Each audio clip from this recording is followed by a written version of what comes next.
YSR Congress party అధికారంలో ఉన్నటువంటి సమయంలో మంగళగిరి టీడీపీ పార్టీ కేంద్ర కార్యాలయం మీద దాడికి సంబంధించి ఇప్పటికే పలువురు అరెస్ట్ అయినటువంటి విషయం అందరికీ తెలిసిందే. ఇదే కేసులో ముందస్తు బెయిల్ కోరుతూ వైసీపీ నేత దేవినేని అవినాష్ సుప్రీంకోర్టుని ఆశ్రయించారు ఆల్రెడీ. ఇక నందిగామ సురేష్ మాజీ ఎంపీ ఆయన ఆల్రెడీ రిమాండ్లో ఉన్నారు. ఇక జోగి రమేష్ ఆయన కూడా ప్రస్తుతం అజ్ఞాతంలో ఉన్నారు.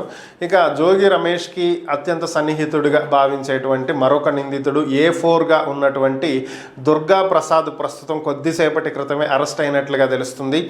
ఈయన పోలీసులు అరెస్టు చేసి ప్రస్తుతం అక్కడి నుంచి తరలించారు. మరి కోర్టుకి సబ్మిట్ చేయబోతున్నారు అనేది ప్రస్తుతం మన వద్ద ఉన్నటువంటి సమాచారం. ఈ కేసులో మరిన్ని అరెస్టులు జరగబోతున్నాయి అనేది అర్థమవుతున్నటువంటి పరిస్థితి. మరి ఈ కేసు ఒక కొలిక్కి ఎప్పుడు వచ్చింది, ఛార్జ్ షీట్ ఎప్పుడు వేస్తారు, ఎవరు దోషులు ఎవరు నిర్దోషులు అనేది ఎప్పుడు తేలుతుంది అనేది అయితే తెలియాల్సి ఉంది. ఈ వీడియో గనుక మీకు నచ్చినట్లయితే లైక్ చేయండి, షేర్ చేయండి. మరిన్ని వీడియోస్ కోసం మా ఛానల్ను సబ్స్క్రైబ్ చేయండి.